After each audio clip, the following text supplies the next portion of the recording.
Romance and sometimes practicality, they ain't friends. They ain't friends at all. So when you're all fired up and excited about getting engaged and spending the rest of your life with your person, right?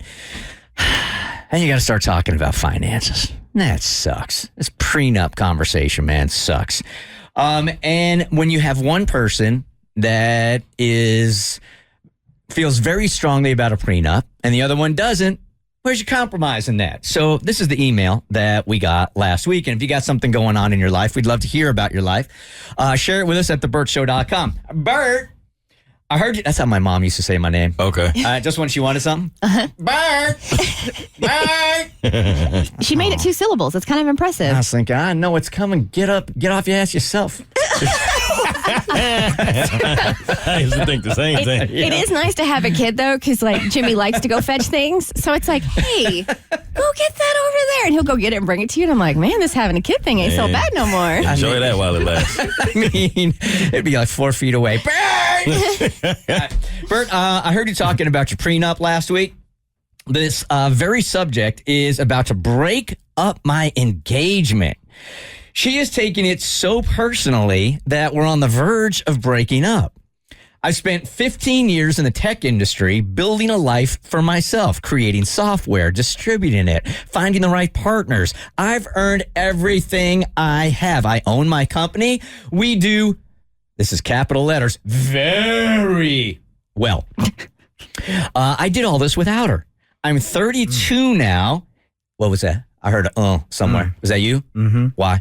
Because he said it. He did it all by himself. All by himself. She wasn't there for that. Exactly. Okay. 32 now, and I don't feel I should have to split any of what I've made with anyone. She had, capital letters, nothing to do with that.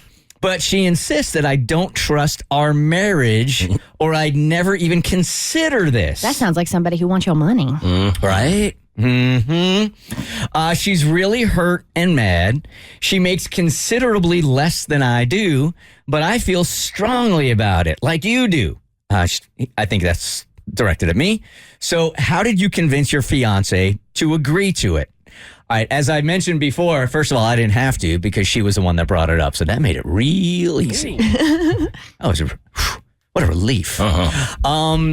So I don't know. 1-855 Show, what a compromise could be. I can't imagine it could ruin like an engagement, or that's the biggest red flag. If that's the red flag and it's over, then maybe your instincts were right. You know, I know we were joking about it, but if you're feeling that strongly about it, maybe there's an element of finances there that are too important to her.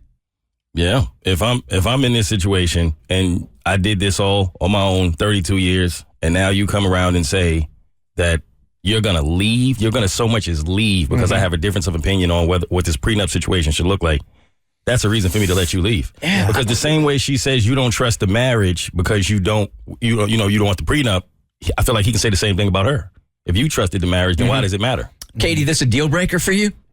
Absolutely. She would have to go. She'd have to go. No, she would have to go. You ain't giving up that money. No. Hell no. If you're that pressed, it's just like Mo said, it's her not trusting. I wouldn't trust her because it's then like, okay, say that I didn't sign this prenup and you were just after me because of this, and then we get a divorce, like you push for a divorce, it's only because you had an end game of getting half of what I had. So if you really love me, you shouldn't be worried about that. Yeah, this was one of those ask me anything questions last week, and I felt very strongly about it in my life. Look, I've worked long and hard on my career, man, and I didn't come from some rich family. I came from a broke-ass family. So broke, like I remember when food stamps came. I don't know if they came to the house or my mom got them, but I remember her coming back really super excited about it. So that's where I came from, and I built whatever I have, and I haven't been lucky. I've busted my ass to get what I have, right? So some years ago, I got a divorce, and the court said, hey, if you're a generous guy, you'd give everything that you just earned to your wife.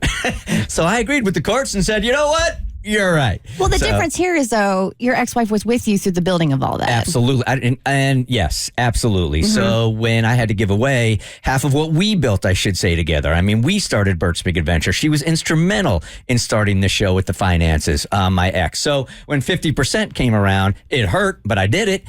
Point is, I'm 7 years later, and I've had to build back what I lost in 7 years, and I've been doing that a lot. And I am look, this is the twilight of my career now. I want to travel. I want to work, but I want to travel. I got dreams, there are things that I want to do.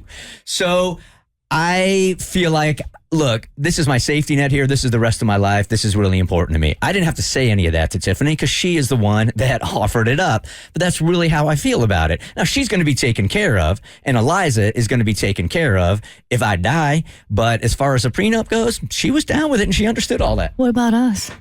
You guys get, I think, like I said, about $3.27 for you. Okay. You've been here the longest. Cool. Katie, about 75 cents. Okay. Just skip me. I don't want you to. Yeah, same. I already enough money that jiggles. You need something that folds. Yeah, come on now. Any kind of change whatsoever. All right, the prenup. Is it a deal breaker or not? Good morning. You're on the Bert Show. Hi. So my brother was engaged this time last year, and he has a company with my dad and my other brother. And my second brother wanted him to get a prenup so that this girl would not get any of his money. And it was a deal breaker for her, so he was like, okay, we won't do it. And come to find out, 2 months later, she ended up just leaving him out of nowhere, and he was heartbroken, and we found out she was cheating on him with another guy for more money. Oh. Wow. So how much did she end up getting? She actually did not have a job before, and so she was living in his house, and got the whole year and a half of them dating, 2 years free living. He paid for her to get her medical, to be able to take blood at a pediatric place and get her licensing to do that so she would have a job. And when he offered, let's put our bank accounts together when she finally got a job, she was like, no, this is my money to spend, even though she's been spending his own money for the past 2 years. Yeah, that's it. That's it there. You got to protect yourself sometime, man. We can end that conversation right there. There you go. The Bert Show. So first, thanks for watching. Second, you like what you just watched? That just scratches the surface. Get the Bert Show on any podcast platform. We're so good.